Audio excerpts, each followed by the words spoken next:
Good morning. Happy Wednesday. I posted this on my regular Facebook page. I shared it and I said, Happy Tuesday. I had to go back and fix it. I was like, wait a minute. Tain't Tuesday. And it's also not, oh my word, Mallory, really?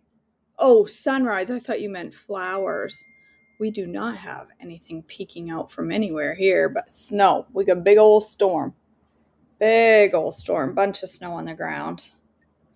It's cold, drizzly, and not so nice out. But that's okay. Just means a warm day in the house, right? All right. Are we ready? I don't know where my glasses are. I should have them on. But... All right, my friends. March 15th. New tablets of stone. Deuteronomy 10, 1 through 11, 1405 or 1239 BC. At that time, the Lord said to me, "Chisel out 2 stone tablets like the first ones. Also make a wooden ark, a sacred chest to store them in. Come up to me on the mountain, and I will write on the tablets the same words that were on the ones you smashed. Then place the tablets in the ark." So I made an ark of acacia wood and cut 2 stone tablets like the first 2. Then I went up to the mountain with my tablets in my hand. Once again, the Lord wrote the 10 commandments on the tablets and gave them to me. They were the same words the Lord had spoken to you from the heart of the fire on the day you were assembled at the foot of the mountain. Then I turned and came down the mountain and placed the tablets in the ark of the covenant, which I had made, just as the Lord had commanded me. And the tablets are still there in the ark. The people of Israel set out from the wells of the people of Jacob and traveled to Mosra, where Aaron died and was buried. His son Eleazar ministered as high priest in his place. Then they journeyed to Gudgoda, and from there to Jothbatha, a land with many brooks and streams. At the same time, the Lord set apart the tribe of Levi to carry the ark of the Lord's covenant, and to stand before the Lord as ministers, and to pronounce blessings in his name. These are their duties to this day. That is why the Levites have no share of property or possession of land among the Israelite tribes. The Lord himself is their special possession, as the Lord your God told them. As for me, I stayed on the mountain in the Lord's presence for 40 days and nights, as I had done the first time. And once again the Lord listened to my pleas and agreed not to destroy you. Then the Lord said to me, "Get up and resume the journey, and lead the people to the land I swore to give their ancestors, so they may take possession of it." A call to love and obedience, Deuteronomy 10:12 through 11:7. And now, Israel, what does the Lord your God require of you? He requires only that you fear the Lord your God and live in a way that pleases him, and love him and serve him with all of your heart and soul. And you must always obey the Lord's commands and decrees that I am giving you today for your own good. Look, the highest heavens and the earth and everything in it all belong to the Lord your God. Yet the Lord chose your ancestors as objects of his love, and he chose you, their descendants, above all other nations, as is evident today. Therefore, change your hearts and stop being stubborn. For the Lord your God is the God of gods and the Lord of lords. He is the great God, the mighty and awesome God, who shows no partiality and cannot be bribed. He ensures that orphans and widows receive justice. He shows love to the foreigners living among you and gives them food and clothing. So you too must show love to your neighbors, for you yourselves were once foreigners in the land of Egypt. You must fear the Lord your God and worship him and cling to him. Your oaths must be in his name alone. He alone is your God, the only one who is worthy of praise, the one who has done these mighty miracles that you have seen with your own eyes. When your ancestors went down into Egypt, there were only 70 of them, but now the Lord your God has made you as numerous as the stars in the sky. You must love the Lord your God and always obey his requirements, decrees, regulations, and commands. Keep in mind that I am not talking now to your children, who have never experienced the discipline of the Lord your God or seen his greatness and his strong hand and powerful arm. They didn't see the miraculous signs and wonders he performed in Egypt against Pharaoh and all of his land. They didn't see what the Lord did to the armies of Egypt, to their horses and chariots. He drowned them in the Red Sea as they were chasing you. He destroyed them, and they have not recovered to this day. Your children didn't see how the Lord cared for you in the wilderness until you arrived here. They didn't see what he did to Dathan and Abiram, the sons of Eliab, the descendants of Reuben, when the earth opened its mouth in the Israelite camp and swallowed them, along with their households and tents and everything that belonged to them. But you have seen the Lord perform all these mighty deeds with your own eyes. The blessings of obedience, Deuteronomy 11:8 through 32. Therefore, be careful to obey every command I am giving you today, so you may have strength to go in and take over the land you are about to enter. If you obey, you will enjoy a long life in the land the Lord swore to give your ancestors and to you and your descendants, a land flowing with milk and honey. For the land you are about to enter and take over is not like the land of Egypt from which you came, where you planted your seeds and made irrigation ditches with your foot as in a vegetable garden. Rather, the land you will soon take over is a land of hills and valleys with plenty of rain, a land that the Lord your God cares for. He watches over it each season of the year. If you carefully obey the commands I am giving you today, and if you love the Lord your God and serve him with all of your heart and soul, then he will send the rains in their proper seasons, the early and late rains, so you can bring in your harvest of grain, new wine, and olive oil. He will give you lush pasture land for your livestock, and you yourselves will have all you want to eat. But be careful. Don't let your heart be deceived so that you turn away from the Lord and serve and worship other gods. If you do, the Lord's anger will burn against you. He will shut up the sky and hold back the rain, and the ground will fail to produce its harvest. Then you will quickly die in the good land that the Lord is giving you. So commit yourselves wholeheartedly to these words of mine. Tie them to your hands and wear them on your forehead as a reminder. Teach them to your children. Talk about them when you are at home and when you are on the road and when you are going to bed and when you are getting up. Write them on the doorposts of your house and on your gates, so that as long as the sky remains above the earth, you and your children may flourish in the land that the Lord swore to give your ancestors. Be careful to obey all these commands I am giving you. Show love to the Lord your God by walking in his ways and holding tightly to him. Then the Lord will drive out all the nations ahead of you. Though they are much greater and stronger than you, you will take over their land. Wherever you set foot, that land will be yours. Your frontiers will stretch from the wilderness in the south to Lebanon in the north, and from the Euphrates River in the east to the Mediterranean Sea in the west. No one will be able to stand against you, for the Lord your God will cause the people to fear and dread you, as he promised, wherever you go in the whole land. Look, today I am giving you the choice between a blessing and a curse. You will be blessed if you obey the commands of the Lord your God that I am giving you today. But you will be cursed if you reject the commands of the Lord your God and turn away from him and worship gods you have not known before. When the Lord your God brings you into the land and helps you take possession of it, you must pronounce the blessing at Mount Gerizim and the curse at Mount Ebal. These two mountains are west of the Jordan River in the land of the Canaanites, who live in the Jordan Valley, near the town of Gilgal, not far from the oaks of Moreh. For you are about to cross the Jordan River and take over the land the Lord your God is giving you. When you take the land and are living in it, you must be careful to obey all the decrees and regulations I am giving you today. The Lord's chosen place for worship, Deuteronomy 12:1-32.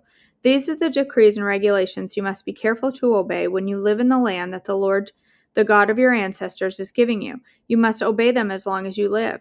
When you drive out the nations that live there, you must destroy all the places where they worship their gods, high on the mountains, up on the hills, and under every green tree. Break down their altars and smash their sacred pillars. Burn their Asherah poles and cut down their carved idols. Completely erase the names of their gods. Do not worship the Lord your God in the way these pagan people worship their gods. Rather, you must seek the Lord your God at the place of worship he himself will choose from among all the tribes, the place where his name will be honored. There you will bring your burnt offerings, your sacrifices, your tithes, your sacred offerings, your offerings to fulfill a vow, your voluntary offerings, and your offerings of the firstborn animals of the your herds of flocks. There you and your family will feast in the presence of the Lord your God, and you will rejoice in all you have accomplished because the Lord your God has blessed you.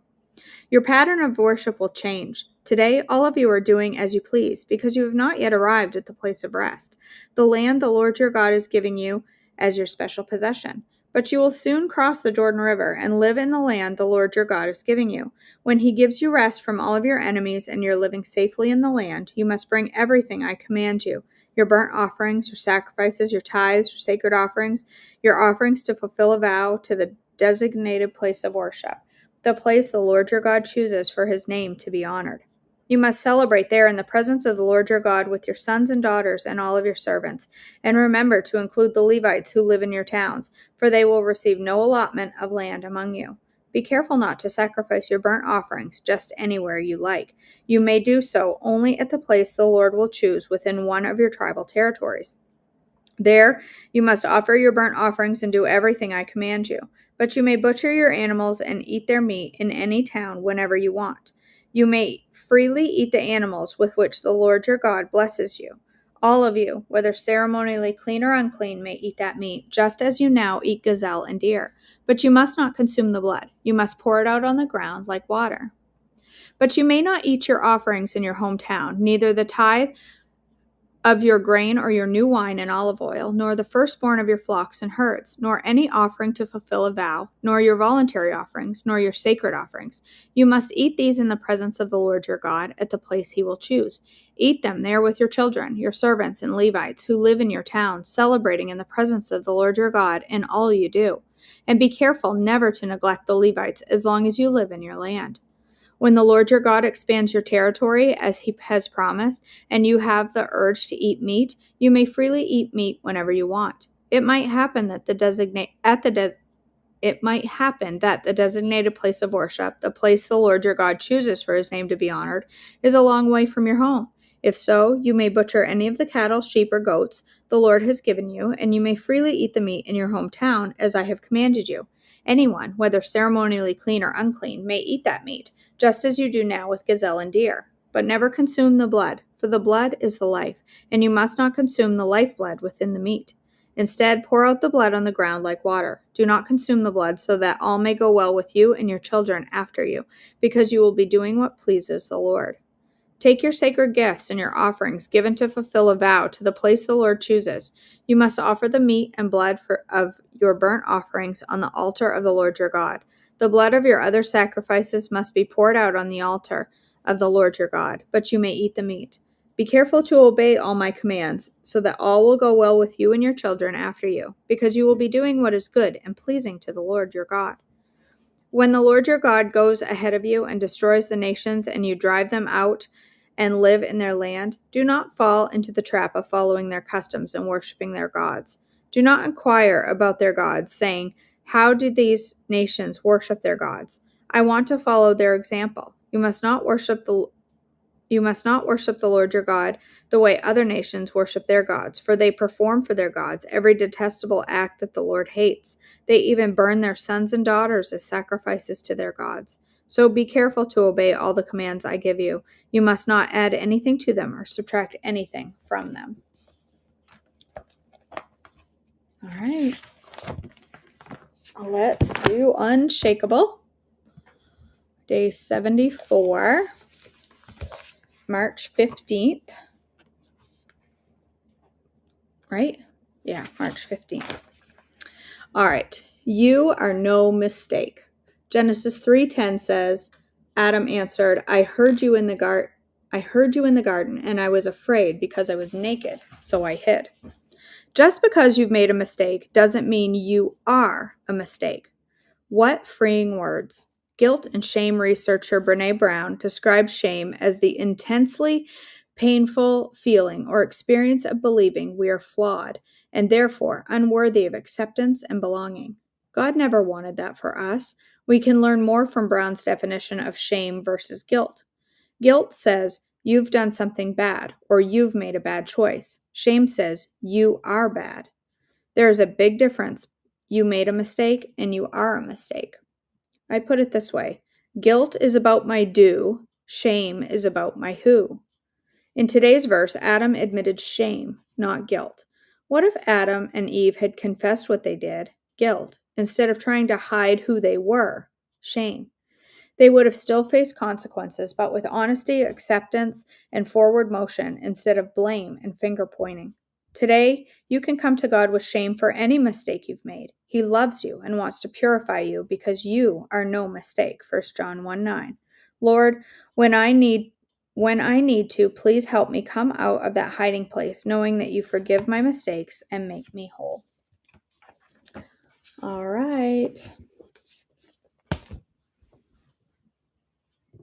All right, my friends, let me go ahead and read through the comments.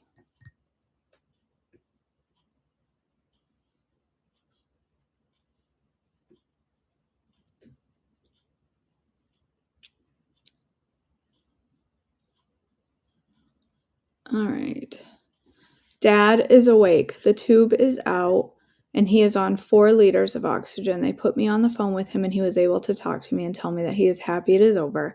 He was real raspy because he said his throat is sore. Whoops. Because he said his throat... Oh, I keep hitting a button.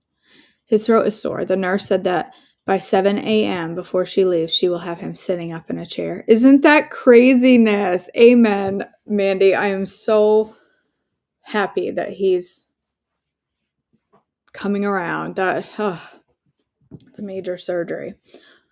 I'm so happy.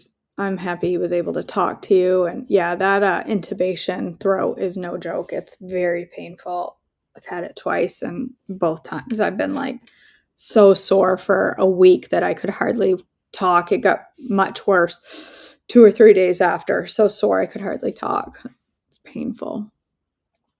All right, my friends, let's go ahead and end our morning together in a word of prayer. Father in heaven, we thank you so much for today. Thank you for the outcome of Mandy's dad. Thank you for bringing him through the surgery and that he was able to talk to Mandy this morning. Father, I pray continued healing and comfort for him and for his family. And I pray for wisdom of the nurses and doctors as he is recovering from this surgery. I pray, Father, that you will go before us today, keep us ever mindful of you and your presence in our life. Keep us focused on you. Keep us focused on our goals and our desire to get healthy. May we be honoring to you with our choices and our words. In your precious name I pray. Amen. Okay, my friends. Thank you so much for joining me. All right. I'm going to make coffee for breakfast again. So today I'm making Girl Scout cookie coffees this week. I'm going to do Thin Mints Friday. I've already done Tagalongs and Caramel Delights. What's left? I have to go look. I know there's raspberry cookies. There's lemons. Not going to make lemon coffee. There's a s'mores. Do-si-dos. What's a do-si-do? I know that's a famous one. What's a do-si-do? I don't think I've ever had them. Peanut butter sandwich cookies. Ooh, so just a peanut butter one. Oh, oatmeal sandwich cookies with peanut butter filling. We're doing do-si-dos for breakfast. That sounds delicious. We're going to do do-si-do coffee this morning. Funny. Bonnie says there's a bitter black coffee cookie. Correction, there is not. All right, my friends, I will see you in just a few minutes for breakfast. I love you guys. Bye.